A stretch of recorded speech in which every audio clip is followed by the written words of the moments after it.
Singapore பதிவு எண்களைக் கொண்ட மீன்பிடி படகில் இருமல் நோய்க்கான மருந்துகளை கடத்திய 2 சிங்கப்பூர் ஆடவர்களை கைது செய்துள்ளதாக தென் ஜொகூர் மாவட்ட காவல்துறை தலைவர் உதவி ஆணையர் ரவூப் செலாமட் தெரிவித்துள்ளார். சந்தேகத்திற்குரிய மீன்படகு மாசாய் கடல் பகுதியில் பெட்டிகளை ஏற்றும் போது காவல்துறையினர் சோதனையிட்டதாகவும், படகில் 75,150 வெள்ளி மதிப்பிலான 130 லிட்டர் இருமல் மருந்துகள் திரவ நிலையில் பதுக்கப்பட்டிருந்ததாகவும் தெரிவிக்கப்பட்டுள்ளது. படகில் இருந்த 45 வயது ஆடவரும் 50 வயது ஆடவரும் சிங்கப்பூர் பிரஜைகள் என முதற்கட்ட விசாரணையில் தெரிய வந்துள்ளது. சமிக்ஞை விளக்கு நிறுத்தங்களில் காத்திருக்கும் வாகனங்களை மறித்து பழங்கள் மற்றும் பொருட்களை விற்பது குற்றச் செயல்களில் ஒன்று என்று தென் ஜொகூர் மாவட்ட காவல்துறை தலைவர் ரவூப் செலாமட் தெரிவித்துள்ளார். ஜொகூரின் கம்பாஸ் சாலைகளில் இதுபோன்று வாகனங்களை மறித்து பொருட்களை விற்பனை செய்யும் ஒரு வெளிநாட்டு ஆடவரும் 3 உள்ளூர் ஆடவர்களும் கைது செய்யப்பட்டுள்ளதாக அவர் கூறினார். கைது செய்யப்பட்ட 4வரும் சுகாதாரமற்ற உணவுப் பொருட்களை விற்பனை செய்ததாகவும், உரிமம் இல்லாது சாலையின் நடுவே விற்பனை செய்தவர்கள் எனும் அடிப்படையில் 17 முதல் 28 வயதுக்கு உட்பட்ட அந்த 4வரையும் விசாரணை காவலில் வைத்துள்ளதாகவும் ரவூப் செலாமட் கூறினார். இது மாதிரி சாலைகளின் நடுவே விற்பனை செய்வதால் விபத்துகள் ஏற்படும் அபாயம் உள்ளதாகவும், பொதுமக்களும் இது போன்ற செயல்களில் ஈடுபடுபவர்களுக்கு ஆதரவளிக்க வேண்டாம் என்றும் அவர் கேட்டுக் கொண்டார். ஊழியர் வைப்பு நிதியான KWSP-யில் 18 முதல் 55 வயதுடைய 26,50,000 மலேசியர்களின் வைப்பு நிதியின் எண்ணிக்கை உயர்ந்துள்ளதாக KWSP அதிகாரப்பூர்வமாக அறிவித்துள்ளது. மலேசிய மக்கள் தொகையில் 30.4 விழுக்காட்டினர் ஊழியர் வைப்பு நிதி திட்டத்தின் மூலமாக பயனடைவதாகவும், இதன் மொத்த மதிப்பு 73,30,000 என்றும் உறுதிப்படுத்தப்பட்டுள்ளது.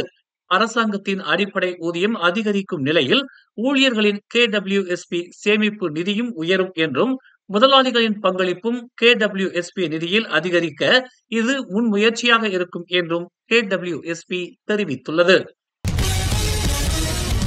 இன்று காலை சுங்கைதுவா சுங்கச்சாவடியின் தடுப்புச் சுவரை மோதிய காரில் பயணித்த 18 வயது இளைஞர் சம்பவ இடத்திலேயே பலியானதை அடுத்து அவருடன் பயணித்த 2வரும் படுகாயமுற்றனர். தலைநகரிலிருந்து கெடாவுக்கு பயணிக்கவிருந்த 3வரும் இன்று காலை 9:40 மணியளவில் சுங்கைதுவா சுங்கச்சாவடியின் தடுப்புச் சுவரை மோதியதாகவும், விபத்தில் 18 வயது அடாம் மிஃப்டால் அஃபெண்டி சம்பவ இடத்திலேயே உயிரிழந்ததாகவும், அவருடன் பயணித்த 22 வயது ஷாமி யூசுப், 18 வயது அமிருல் ஜவான் ரிஸ்வால் இருவரும் படுகாயம் அடைந்ததாகவும் கப்பாலா பத்தாஸ் மீட்பு துறை அதிகாரி இட்ரூஸ் ஜகாரியா தெரிவித்தார். விபத்தில் உயிரிழந்தவர் பின்னிருக்கையில் சிக்கியதால் உயிரிழந்ததாகவும், முன் இருந்த 2வரும் தற்போது மருத்துவமனையில் அனுமதிக்கப்பட்டுள்ளதாகவும் தெரிவிக்கப்பட்டுள்ளது. ஜொகூர் தமான் செம்பாக்கா அடுக்குமாடி குடியிருப்பில் சட்டவிரோதமாக வெளிநாட்டினர் தங்க வைக்கப்பட்டுள்ளதாக குடியிருப்பு வாசிகள் புகார் அளித்த நிலையில் சம்பந்தப்பட்ட அடுக்குமாடி குடியிருப்பு பகுதியை ஜொகூர் மாநில குடிநுழைவுத் துறையினர் சோதனை மேற்கொண்டதில் 15 வெளிநாட்டினர் கைது செய்யப்பட்டதாக ஜொகூர் மாநில குடிநுழைவுத் துறை இயக்குனர் டத்தோ முகமது ருஸ்டி தாரூஸ் தெரிவித்தார். தமான் செம்பாக்கா அடுக்குமாடி குடியிருப்பில் 268 வெளிநாட்டினர் தங்க வைக்கப்பட்டிருப்பதாகவும், அனைவரிடத்திலும் சோதனை நடத்தப்பட்டதாகவும் டத்தோ முகமது ருஸ்டி தாரூஸ் தெரிவித்தார். கைது செய்யப்பட்ட 15 வெளிநாட்டினரும் 18 முதல் 52 வயதினர் என தெரிவிக்கப்பட்டுள்ளது. முன்னாள் பிரதமர் துன் டாக்டர் மகாதிர் முகமது மீது குற்றவியல் விசாரணையை தொடங்குவதற்கான அரச மலேசிய விசாரணை ஆணையமான RCI-யின் பரிந்துரைக்கு முன்னாள் சட்டத்துறை தலைவர் தான் ஸ்ரீ முகமது அபாண்டி அலி ஆதரவு தெரிவித்துள்ளார். அவரால் பத்து பூத்தேவை நாம் இழந்துள்ளோம் என்று அபாண்டி குற்றம் சாட்டினார்.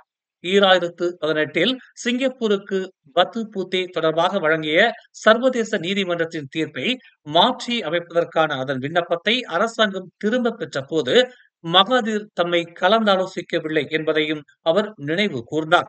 இந்த நேரத்தில் அப்போதைய அரசாங்கத்தின் தலைமைச் செயலாளரால் 30 நாட்கள் விடுப்பு எடுக்க தாம் நிர்பந்திக்கப்பட்டதாக அபாண்டி மேலும் குற்றம் சாட்டினார்.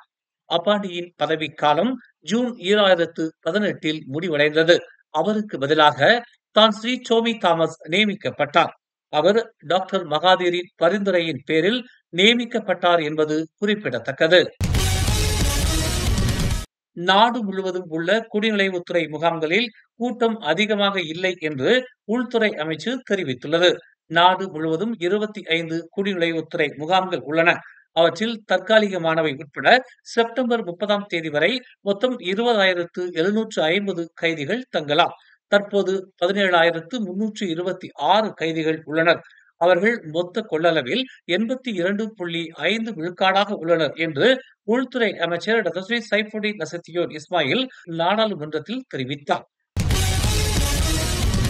பெட்டாலிங் பிரதான மாவட்ட தலைமை ஆசிரியர் மன்ற ஏற்பாட்டில் தமிழ் பள்ளிகளுக்கு இடையிலான கால்பந்து போட்டி அரேனா JSA சத்யா ஆலாமில் புதன்கிழமை நடைபெற்றது.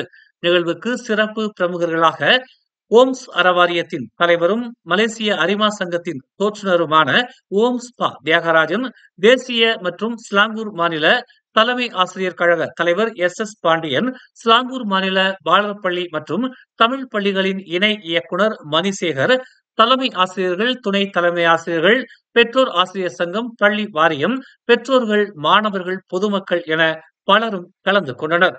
மணிசேகர் திறப்புரை ஆற்றி நிகழ்ச்சியை அதிகாரப்பூர்வமாக தொடக்கி வைத்தார். இப்போட்டிக்கு கணிசமான தொகையை கொடுத்து உதவிய நன்கொடையாளர் ஓம்ஸ் பா தியாகராஜன் நிறைவுரை வழங்கி நிகழ்ச்சியை அதிகாரப்பூர்வமாக முடித்து வைத்தார். மேலும் போட்டிகளில் வெற்றி பெற்ற குழுவினருக்கு பரிசுகளும் நற்சான்றிதழும் வழங்கப்பட்டன. ஆண்கள் பிரிவில் 3ஆம் நிலையில் கின்றாரா தமிழ் பள்ளியும் 2ஆம் நிலையில் சம்பந்தன் தமிழ் பள்ளியும் வாகை சூடின. இம்முறை ஆண்கள் பிரிவில் சுமைரங்காம் தமிழ் பள்ளி சுழல் கிண்ணத்தை தட்டிச் சென்றது. தொடர்ந்து பெண்கள் பிரிவில் 3ஆம் நிலையில் ஹைகோம் தமிழ் பள்ளியும் 2ஆம் நிலையில் பசல்ஃபீல்ட் தமிழ் பள்ளியும் வெற்றி பெற்றன. சுழல் கிண்ணத்தை சம்பந்தன் தமிழ் பள்ளி தட்டிச் சென்றது. மேலும் செய்திகளை தெரிந்து கொள்ள தமிழ் மலர் நாளிதழை பாருங்கள். எங்களோடு இணைந்திருக்க மலர் டிவியை பதிவு செய்து கொள்ளுங்கள்.